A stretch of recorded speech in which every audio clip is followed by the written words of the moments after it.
What's going on YouTube? Listen up, young elder gang. This is Dr. Brent Cochran, at you with another banger. Please make sure you like, subscribe, and share this video, fam. I hope this video get at least 100,000 likes. In this video, you will find history, definitions, scripture, information, and best of all, what we Americans have been deprived of from the beginning, the truth. Keep in mind, this content used in this video is intended for entertainment, educational, and informational purposes only. The information provided on this video is not to be construed as legal advice. We are not legal attorneys.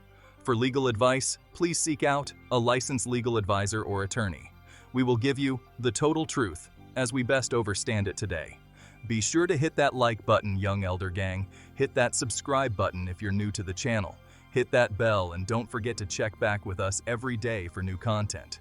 Alright, let's get started. Today we're diving into some seriously murky waters. The world of maritime law. Admiralty law, or maritime law, is a body of law that governs nautical issues and private maritime disputes. Admiralty law consists of both domestic law on maritime activities and private international law governing the relationships between private parties operating or using ocean-going ships. While each legal jurisdiction usually has its own legislation governing maritime matters, the international nature of the topic and the need for uniformity has, since 1900, led to considerable international maritime law developments, including numerous multilateral treaties.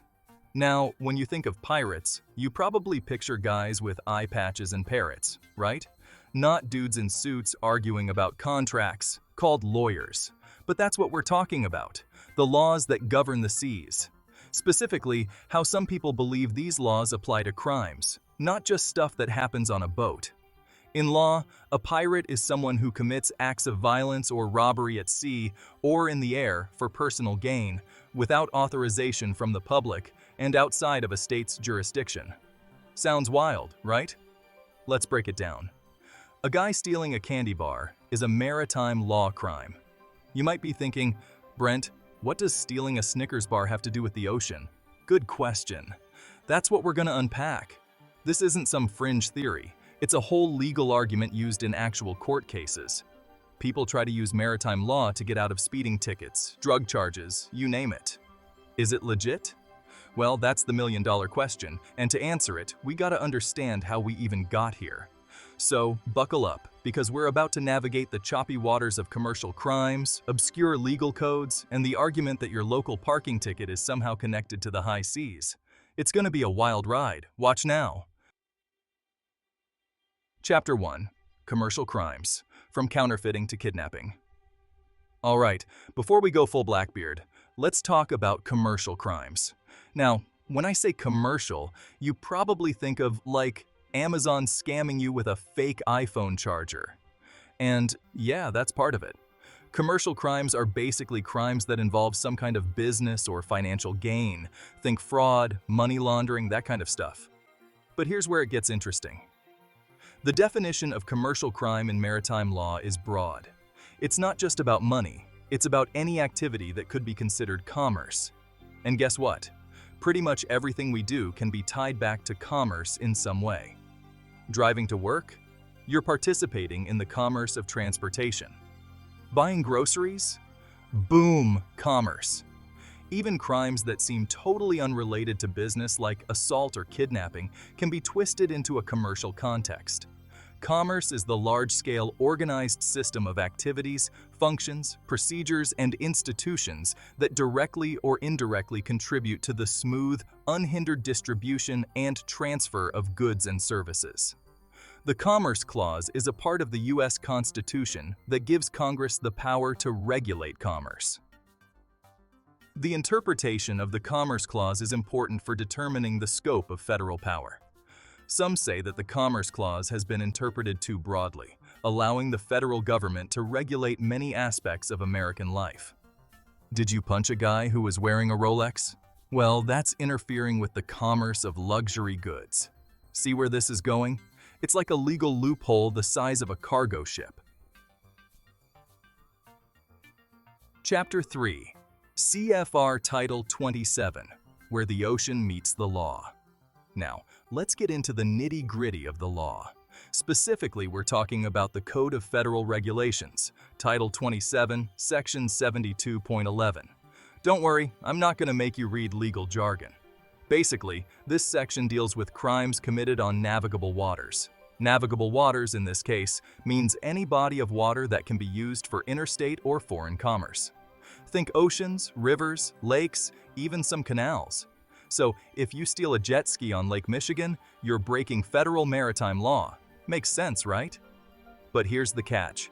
Some people argue that land is technically navigable waters because it was once submerged under the ocean millions of years ago. I know, it sounds ridiculous, but they're serious. They'll point to this CFR section and say, see, all land is subject to maritime law. And because the definition of commercial crime is so broad, they argue that crime committed on land can be prosecuted under maritime law. Now, before we go on, let me give you a couple definitions. Contract law is the legal framework that governs how agreements between parties are formed, interpreted, and enforced. It's the foundation of commercial dealings and ensures that parties can rely on their commitments to each other. Contract law protects both parties in a contract and ensures that all terms and conditions are followed. It considers questions such as whether a contract exists, what the meaning of the contract is, whether a contract has been broken, what compensation is due to the injured party. Contract law is based on voluntary agreements between individuals, where promises are made in exchange for consideration. A contract is legally binding and enforceable if it contains the following elements: an offer by one party for goods or services, acceptance of the offer by the other party, consideration for the offer, and mutual agreement. Most contract laws are bound by the state in which the contract was created. Contracts should include a governing law provision that outlines the laws specific to the state. In law, a bond is a written agreement that obligates a person to perform a specific act. It can also refer to a financial pledge or promise to a bonding company or bondsman. A financial promise to appear in court and be released from jail while awaiting trial. The defendant pays money or posts collateral with a bail bond agent in exchange for their release. The money is returned if the defendant appears in court, but is forfeited if they do not. A financial instrument issued by a company that promises to pay the bondholder the face value of the bond plus interest.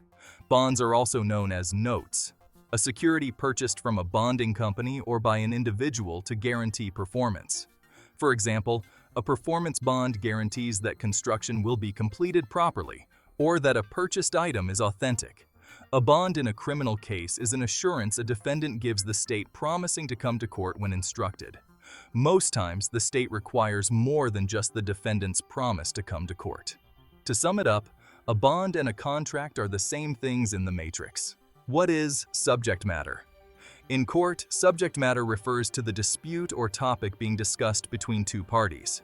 It can also refer to the legal rights that are being considered. For example, if someone is suing another person for breach of contract, the subject matter would be the terms of the contract and whether or not they were violated. Subject matter jurisdiction is the authority of a court to hear a specific type of case. A court must have subject matter jurisdiction over the issues being decided before it can hear a case. For example, a vaccine court cannot hear a bankruptcy case or a murder case. Subject matter jurisdiction is important because it limits the power of a court. Some courts, called courts of general jurisdiction, have subject matter jurisdiction over many different types of cases. However, at its core, subject matter refers to the central issue or controversy that forms the basis of a legal dispute. It can encompass a wide range of matters, including contracts, property rights, intellectual property, personal injury claims, and more. Jurisdiction is a legal term that refers to the power or authority to interpret, apply, and declare the law. It can also refer to the territory or limits within which a government or court can exercise its power. Courts. A court has jurisdiction over a legal question and the power to issue orders and adjudicate cases. Governments. A government has jurisdiction over a territory or country. Parents. Parents have jurisdiction over their children until they turn 18. Tribes. A tribe may have its own jurisdiction, which can prevent police from pressing charges or doing business on their land. Keep in mind, it's all business, based on contracts. It's nothing personal. The main difference between a sheriff and a police officer is their jurisdiction, or the geographical area in which they can legally operate. Sheriffs typically have jurisdiction over an entire county, which may include several cities and towns. Sheriffs are usually elected officials and are the highest-ranking law enforcement officers in their county. Their duties include maintaining county jails, providing security for local courts, and enforcing local laws. Sheriffs may also be responsible for civil processes like evictions and subpoenas. Police officers typically have jurisdiction within a city, but may also apply to the surrounding areas of a city or specific highways and sections of the county. Police officers are general-purpose law enforcement officers who enforce the law in a county, city, or town.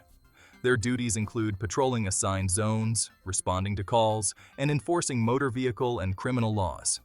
The word jurisdiction originates from the Latin jurisdiction, which literally means a saying of law. Jurisprudence, also known as the philosophy of law, is the study of legal theories, perspectives, and philosophies. The word jurisprudence comes from the Latin term jurisprudentia, which means the knowledge or science of law. The word jurisprudence derives from the Latin term jurisprudentia, which means the study, knowledge, or science of law. In the United States, jurisprudence commonly means the philosophy of law. A kangaroo court is a court that is characterized by a disregard for the principles of law and justice and is used to describe a sham legal proceeding. It is an informal, pejorative term that is used to describe a court that is biased, unfair, or arbitrary. Some examples of a kangaroo court include a court that ignores due process, a court that comes to a predetermined conclusion, a court that is held by a legitimate judicial authority but intentionally disregards its legal or ethical obligations, a court that exhibits extreme bias against one of the parties, a court where the judge colludes with one of the parties, a court where the process is completed with excessive haste, a court where the jury is not impartial. The term kangaroo court is a severe condemnation and is generally only used when there is an egregious miscarriage of justice. Chapter 4. Are all crimes commercial? The argument. Okay, so how does this whole all crimes are commercial thing actually work in practice? Well, it all boils down to jurisdiction. Like we said just a minute ago, jurisdiction is basically the authority of a court to hear a case. If a court doesn't have jurisdiction, it can't do anything. So, the argument goes like this. If all crimes are commercial, and all commercial crimes fall under maritime law, then only maritime courts have jurisdiction over all crimes. That means your local state court wouldn't have the authority to try you for, say, shoplifting. Only a federal maritime court could do that. And because maritime law has its own set of rules and punishments, which are often more lenient than state laws, people try to use this argument to get their charges reduced or even dismissed. It's like saying, you can't put me in jail for stealing that candy bar, Your Honor, because this courtroom is actually a pirate ship and doesn't have jurisdiction over the subject matter. No, a court cannot proceed with a case unless it has jurisdiction over the parties and the subject matter of the case. I know it sounds absurd, but believe it or not, it's the law, and people have actually gotten away with this argument. Chapter 5. Real-life cases. When theory hits the dock. Don't just take my word for it, though. Let's look at some real-life examples. One famous case involved a guy named James Timothy Turner. Turner was arrested for, get this, writing bad checks. Not exactly Blackbeard-level piracy, right? But Turner argued that because the checks were used in transactions that involved interstate commerce, his case should be heard in federal maritime court, and the court actually agreed. Another case involved a group of protesters who were arrested for blocking access to a military base. They argued that because the base was located on a river, it was subject to maritime law. And guess what? The court bought it. They ruled that the protesters were engaged in maritime trespass and dismissed the charges. These cases might seem like outliers, but they illustrate how this all crimes, our commercial argument, can actually hold water in court. And that's what makes this whole thing so fascinating and a little bit terrifying. Now, before I get into this next part, just let me say, in my opinion, you can't be a sovereign citizen. Citizens are subjects. Like in the 14th Amendment, it said, "All persons born or naturalized in the United States and subject to the jurisdiction thereof are citizens of the United States and of the state wherein they reside." Key words here is subjects and jurisdiction. Sub means below and ject meaning to throw. So subject really means to throw below. Subjects are not sovereign, but instead recognize the authority of the sovereign. Some people don't even like the word sovereign. Sovereign, the highest authority within a territory that is not subject to an external authority. The sovereign is absolute, meaning they can make and annul laws at will. Subjects, the people who recognize the legitimacy of the sovereign's authority. From a higher perspective, we're all subjects to something, such as gravity, oxygen, water, food, and etc., which we all need. Judges are independent and have a role in the rule of law, but they are not sovereign. No, police are not sovereign, but they do have some protections from individual liability. This is called qualified immunity. This doctrine protects law enforcement officers from individual liability unless they violate a clearly established constitutional right. They use this to promote color of law. Color of law is a legal term that describes when someone acts as if they have legal authority or a legal right, but actually violates an individual's rights. It can also refer to the appearance of legal authority when it doesn't actually exist. Examples of actions that fall under color of law include falsifying records, false arrest, unlawfully confiscating property, and failure to keep someone from harm. The term color of law is illegal and is often used to describe the abuse of power by government officials. The Civil Rights Act of 1871 grants citizens the right to sue government officials for violating civil rights under the color of law. Keep in mind, real law is the Constitution. The Constitution is the supreme law of the land in the United States.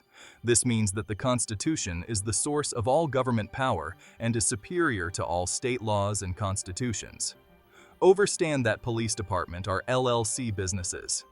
A limited liability company, LLC, is a business structure that protects its owners from personal liability for the company's debts and liabilities. LLCs are legally separate entities from their owners, so the owners are not usually personally responsible for the company's debts. That might go over your head, but nevertheless. Police take an oath of office. Law enforcement officers and judges take an oath to uphold the Constitution of the United States. Keep that in mind. Now, my personal opinion on it, based on my research, is Indigenous sovereigns sound righter.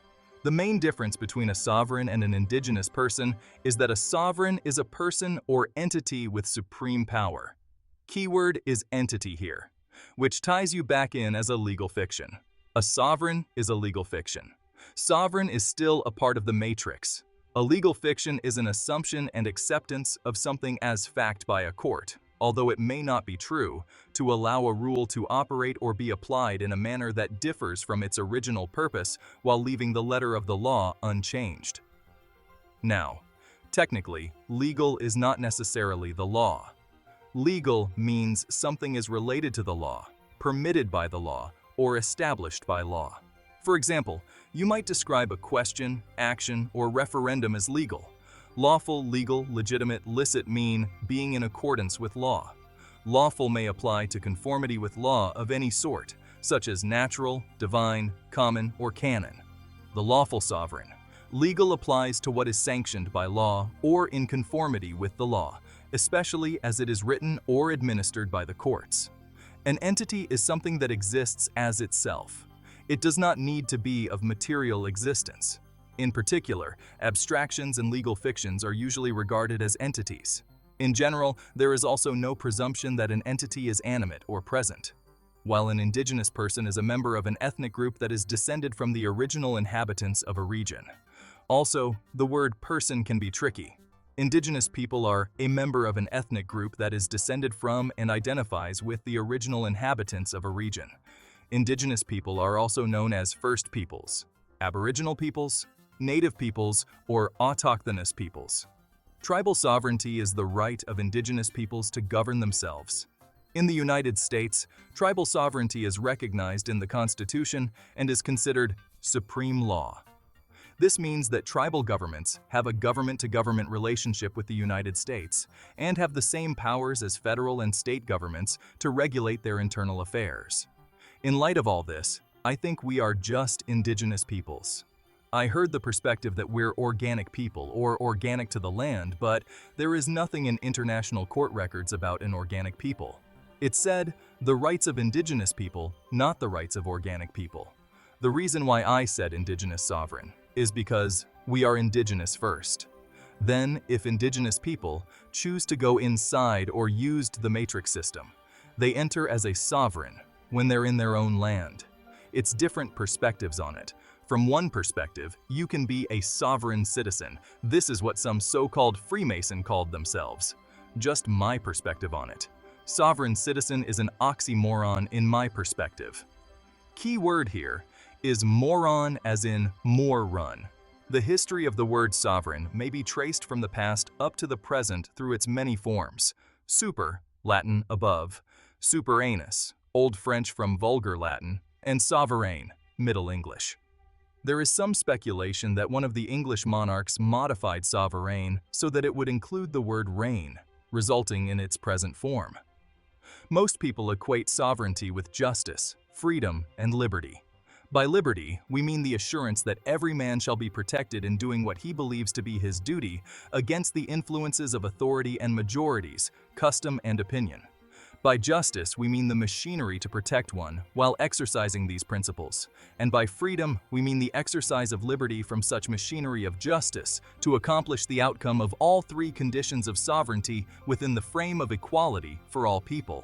Very soon, every American will be required to register their biological property, human body, in a national system designed to keep track of the people, and that will operate under the ancient system of pledging. By such methodology, they say, we can compel people to submit to our agenda, which will affect our security as a chargeback for our fiat paper currency. Federal Reserve notes. Every American will be forced to register or suffer being able to earn a living. The beast number or barcode. They say you will be their chattel, and they will hold security interest over you forever by operation of the law merchant, lex mercatoria, under the scheme of secured transactions. Americans, by unknowingly or unwittingly delivering the bills of lading, birth certificate to us, will be rendered bankrupt and insolvent, exchanging your energy for worthless debt instruments, forever to remain economic slaves through taxation, secured by their pledges, your social security card. They say you will be stripped of your rights and given a commercial value, the straw man, designed to make them a profit, and you will be none the wiser, for not one man in a million could ever figure out their plans, they say, and if by accident one or two should figure it out, we have in our arsenal plausible deniability. After all, this is the only logical way to fund the government, by floating liens and debt to the registrants in the form of benefits and privileges.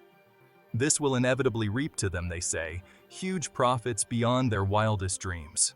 Expectations and leave every American a contributor to this fraud, which they will call social insurance. Without realizing it, every American will insure them for any loss they may incur, and in this manner, every American will unknowingly be their servant, they say, however begrudgingly. The people will become helpless and without any hope for their redemption, and they say, they will employ the high office of the president of our dummy corporation to foment this plot against the American people. Is it possible that people outside such social compacts which created such constitutions are free in their safety, liberty, and pursuit of happiness, even if so-called constitutions do not exist anymore? Did you know that the so-called Constitution of the United States for the United States of America was incorporated into the bylaws of the United States located in the District of Columbia when it was incorporated in 1871? Did you know that the 13th, 14th, and 16th Amendments were fraudulently enacted, and that this fraud renders the entire contract invalid on its face, but is illicitly taught to be applicable to the sovereign people, when in fact it operates only and solely over all the employees of the corporation? Do you see now why the so-called presidents routinely legislate outside the restrictions of their corporate constitution? If any part of a contract is found to be fraudulent, the entire document is dishonored. Those who have more power are liable to sin more. No theorem in geometry is more certain than this. We have reached a state in which everything has been inverted. The majority suspect that there is something terribly wrong with the concept or idea of the social compact of government, as we are taught, exists in public schools, and the application of which we are taught bears out different in everyday application as to the exercise of those teachings. But on the whole, they do not really want to deal with the evil that lurks therein. They are content to live their lives from day to day, buffered by the distractions that define their existence. This is the mentality of the slave, not a sovereign people who are capable of correcting, abolishing, or creating a solution to their condition, not only for their benefit, but also for their posterity. The unwillingness to act is the mentality of people who do not care about the world their progeny will inherit. This is the mentality of extreme selfishness and dedication to personal comfort above all else. This does not go unnoticed by the controllers who view this as a sign of acceptance that they can ratchet the vice a few more turns. There is no sovereignty where people have fallen prey to the mind control agendas of the men who rule from the shadows. There is no sovereignty for people who will not bargain for their rights. There is no sovereignty for people who lack the courage to face evil and stare it down. To think that you have sovereignty while nurturing these things is to live a fantasy. Before you can be free, it is imperative that you come to understand how you are currently being controlled. An entity that can act in law, have legal obligations, and have subjective rights. Legal subjects can be human beings, called natural persons, or other entities, called legal persons. Legal subjects can perform juridical acts, such as entering into contracts. The subject of law is the holder of the rights and obligations under the law, which can be either individuals, persons, or legal entities, companies, organizations, institutions. A ward of the court. Phrase of ward. A person, usually a minor or of unsound mind, for whom a guardian has been appointed by a court, or who has become directly subject to the authority of that court. A ward of the court is someone under the protection of the courts. The ward of the court may have a guardian appointed by the court. The legal guardian, lawyer, is not personally liable for the ward's expenses and is not liable to third parties for the ward's debts. A ward of the state is a person who is under the protection and care of the government. This can apply to children and adults who are unable to care for themselves and lack a capable parent or guardian.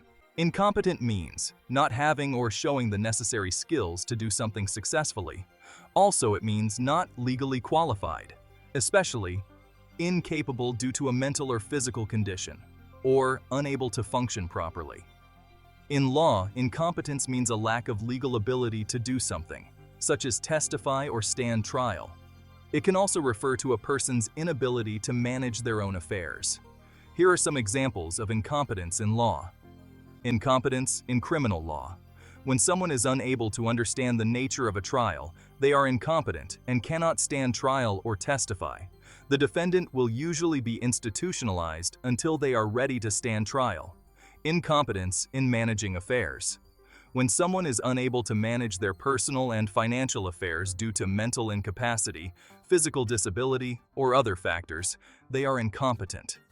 A court can appoint a guardian or conservator to manage their affairs. Incompetence as evidence. Evidence that is not acceptable in court is considered incompetent. This could be because it is irrelevant or immaterial. A court can declare someone incompetent after a formal hearing. The process can be complicated, and it is important to consult with a lawyer to learn what is involved. A power of attorney, POA, is a legal document that gives someone the authority to act on your behalf. A POA is often used by people who are unable to manage their own affairs, such as due to illness, disability, or absence. A POA can cover a range of decisions, including financial, medical, legal, and welfare-related matters. A POA can be temporary or permanent and can be written to go into effect immediately or when the principal is no longer able to make decisions. A POA ends when the principal dies or revokes it. It's recommended to create a POA while you still have the mental capacity to make decisions. You should appoint a trusted person as your agent and educate them about your wishes. You can also consult a lawyer for more complicated situations. A POA is not a substitute for a will. So, to understand common law in its usage and applications, we first need to realize that it is law by execution, or the law that was called the Mosaic Law, that has evolved into the Roman civil law. The Roman civil law is the base for our present statute law that exists today. Therefore, the common law is the statute law by execution, needs a public agreement that is in common public use today, that carries a public liability, a tax collection, for its usage. In our nation, we have both common stocks, employees, and preferred stock, inalienable rights. In order for the government to regulate its common stock, consumers, it has taken an assumed tax exemption priority of the individuals, which are using the industrial goods and services of the nation. By partaking of the industrial products, there is a tax that must be collected in order to keep record and track of all the industrial energy usage, and all common stock/public funds have a public liability, as these funds represent the energy. Money is the evidence of transfer of energy that must be regulated.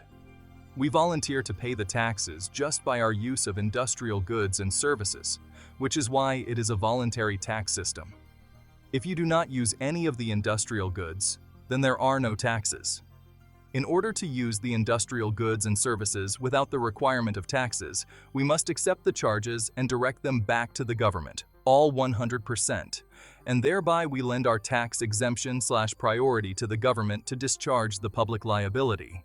This exchange gives us an employer status, or inalienable rights, the preferred stock, which then allows us to enjoy all the goods and services at our will.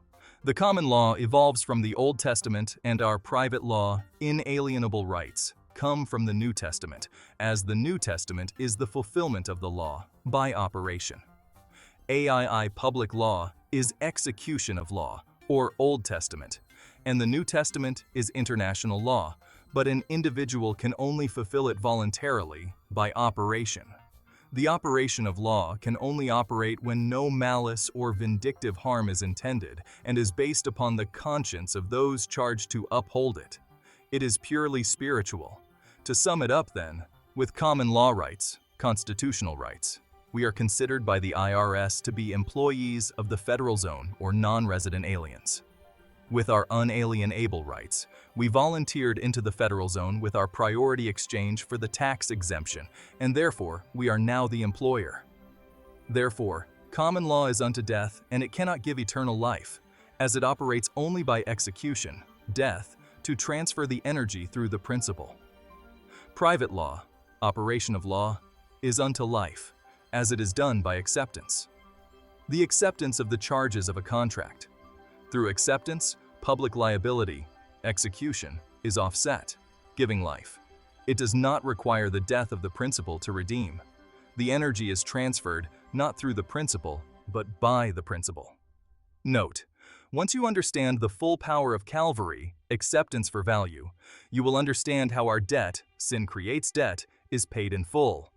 Defendant: all of the time you have spent in your life researching and studying the law, the rules, etc., must be reformed and relegated to, and for, historical purposes only. If you do not do this, you will always be a defendant. From now on, we are going to agree with our adversary quickly. Matthew 5:25. The concept is new to us. It will take some time to understand. In the end, righteous people always win. The sovereign citizen defense myth or misunderstanding. Now you might be thinking, Brent, this sounds a lot like that sovereign citizen stuff I've heard about. And you're right, there are some similarities. Sovereign citizens believe they're not subject to any government authority, including taxes, laws, or even traffic regulations. They often use bizarre legal arguments, like claiming they're only subject to common law or that their name is actually a corporate entity. Most of this is truth. While the all crimes or maritime argument is similar in its use of obscure legal loopholes, it's not quite the same thing. Sovereign citizens generally reject all forms of government authority, while people who use the maritime law argument are simply trying to exploit a perceived loophole in the system. That being said, the two ideologies can overlap. Some sovereign citizens have tried to use maritime law to their advantage, arguing that they're only subject to the laws of the sea, not the land. Is it a tangled web of legal misinterpretations and conspiracy theories? Is it possible or real in court? Keep in mind, A court is a place where games are played. Like I said, citizens are subjects, and sovereign is still a legal entity. It is important to understand these arguments. Chapter 7. Pushing back. Arguments against the all crimes maritime idea. Of course, not everyone's buying into this whole maritime jurisdiction for everything thing. There are plenty of legal scholars and judges who think it's a load of baloney. They argue that the definition of commercial crime in maritime law is meant to be interpreted narrowly, applying only to activities that directly affect commerce on navigable waters. They also point out that the idea of all land being navigable waters is absurd. Just because the Earth's continents were once submerged millions of years ago doesn't mean your backyard is subject to the laws of the sea.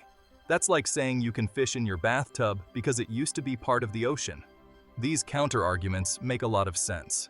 The all crimes are maritime theory seems like a classic case of stretching legal interpretations to their breaking point. But as we've seen, that doesn't mean it can't be effective in court. Chapter 8. What happens when laws collide? Federal versus state. This whole debate raises some interesting questions about the relationship between federal and state law in the United States. The U.S. Constitution gives the federal government power over certain areas, like interstate commerce and maritime law. But states retain power over most other areas, including criminal law. So what happens when these two systems collide? That's where things get complicated. The Supremacy Clause of the Constitution states that federal law is the supreme law of the land. This means that if there's a conflict between federal and state law, federal law wins. But the lines aren't always clear. The all crimes are maritime argument hinges on the idea that federal maritime law supersedes state criminal law in all cases. This is a controversial interpretation, and courts have come down on both sides of the issue. Chapter 9. You got pulled over for maritime law, everyday implications. Okay, so we've covered a lot of legal ground, but what does all this mean for the average person? Well, the good news is that you probably don't have to worry about getting arrested by the Coast Guard for jaywalking.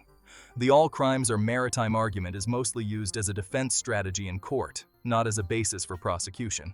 However, this whole debate does highlight the complexities of the legal system and the potential for loopholes and misinterpretations. It also raises questions about the balance of power between federal and state governments. And who knows, maybe one day we'll all be arguing that our parking tickets are subject to the laws of the sea.